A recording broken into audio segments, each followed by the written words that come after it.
We got the hole empty, so we ready to drill again? Yeah. Eric, Thomas, and I headed out to the Mesa where Aaron Blunt and his team from Straight Shot Drillers were about to continue another major investigation that we recently started. Will this drill, would it drill through steel reinforced concrete? Yes. It would? Yeah, we do it quite a few times. Okay. We're having Aaron drill from above the dome-shaped anomaly in the hopes that from this angle, he can penetrate it and reach the vertical object behind it to help us figure out what in this world they could be. I have one more question. The beacon on the end of the drill, is it always on, or do you guys just turn it on when you're looking to find it? It's always on while we're drilling. And you're at 33 megahertz? Yeah. Okay. So when we're out drilling, we have a beacon that you're running with the bit, and the locator will be up on top of the mesa. So it'll send a signal up to the locator, and it'll tell how deep it is, where it's at, what direction it's going, so we know where that bit is at all times. Yeah, so you start drilling. Okay. All right, let's do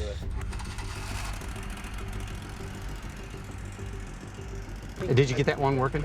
Yeah, I got them all working now. During the drilling operation, we were using our spectrum analyzer to detect various energy signals. That's the beacon. Now, this included the drill beacon's 33 megahertz signal, which we were monitoring for any changes that might suggest some kind of phenomena was affecting it. Right now, we're just about right here, right below your feet. The drill bit's right here? Yep, that's where it's at. He's trying to work it down, but it'll let him drill forward, but he's not able to work it down as much as he'd like. Okay. What causes that? Just really tight ground or other objects pushing him in certain directions, so. Okay. Guys, you got a copy? Go ahead, Thomas, we hear you. I'm up here on top with Gavin. The drill bit is approximately 40 feet below where we're standing right now. There's something that's been pushing the drill up. If you remember last year, there was something pushing it down. So he's been trying to turn that drill and level it out, but it's just pushing him up higher and higher. Similar to what we experienced last year, just other direction. Maybe we're on top of it instead of the bottom of it this time. That could be. So he's hitting resistance right now. You can hear that drill's hitting something hard. Oh, yeah.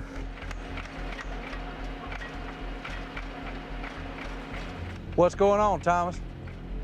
After drilling more than 270 or 280 feet of going through sandstone like butter, the drill has encountered a hard object that it cannot penetrate. Wow. Well, if that's the case, what I want to do is see if I can pick up that beacon. Travis, you hear me? Copy that, Eric, I got you. I'm looking for the beacon signal at 33 megahertz right now. Copy that. Let me go to that signal and see where it is. All right, I think that's him. See all that activity right there? Oh, what is that? Something's going nuts there. See the small peak in the middle? That's the beacon from the drill bit. Yeah. But the three peaks on either side were not there until the drill bit hit whatever it can't go through. Hey, Travis? Yeah, go ahead, Thomas. We would like to do an experiment. Based on what you were seeing with that amplifying, we want to try something where the driller goes and pushes up against it and let you see it, then backs off. Then pushes up against it and then backs off and let you look at that and see what you see. I like that experiment a lot. Let's do it. Alrighty, so what we're gonna have you do is Just pull back your bit. okay, and then come back into contact with what you're hitting. Here we go. He's going. He should be coming back into contact with it here right now.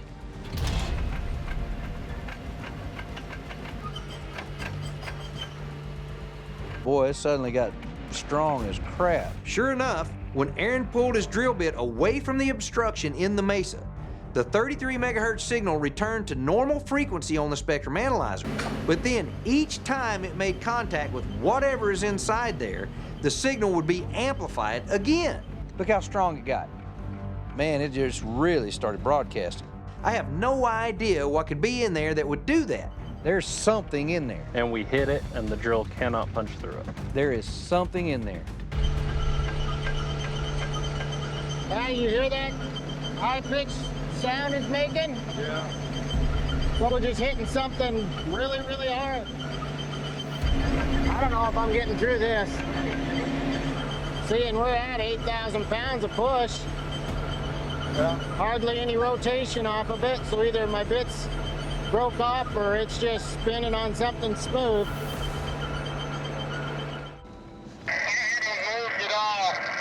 I've just been sitting here rotating on it. No movement. Nope. And he even put his augers down so he'd have more push. So he can't push any harder. Not right now. Nope, not without. I gotta something tell like that. Travis. Oh my gosh. He's officially at the point he cannot go any further. Well, that's exciting. It means there is something different in there, and it does match the GPR data. And we need to figure out how to get to it and see what it is. Precisely. We know we're on track, and what we didn't know from the GPR data was how far south and north it went. I think we just got our answer. Well, I guess we need to look at the spoils bin and see what's in there. I agree with you. 8,000 pounds of push, and it wasn't budging. That's a lot of pressure. What could be hard enough to be pushing back on that? I don't know, because we cut through everything all the way up to the top just fine. I didn't move even a little bit through it, so. That's the thing. What in the world is that? Well, I want to see what's in that pit, because you might have got some chips off of it that it'd be nice to see what it is. I think we should get this sucked out and go look at it. Yeah, and I'd like to see the end of the bit, too, to see if it dulled it or what happened to it. Once we were done drilling, we vacuumed all the spoils out of the pit where the drill bit entered the mesa so they could be screened for possible clues of what this dome-shaped object could be. Meanwhile, Aaron began retracting the drill bit so we could see what kind of damage it incurred after grinding away on that huge impenetrable object for so long. Here she comes. You go, Tomas. Getting this cleaned off, these teeth are all perfectly intact. It's not missing a single tooth. Yeah. I mean, it looks like it's in perfect condition. You'd think if you were grinding that against something for a half hour that it would dull it at least. It should have heated up and at least wore it down flat. That's crazy. Yeah, that is. After all the grinding that the drill bit did against the top of the dome-shaped anomaly inside the mesa, it showed no sign of damage at all. It was like it had been spinning on an invisible, frictionless force field. That's like the stuff of science fiction. It made no logical sense. That's good. Let's hope we have some.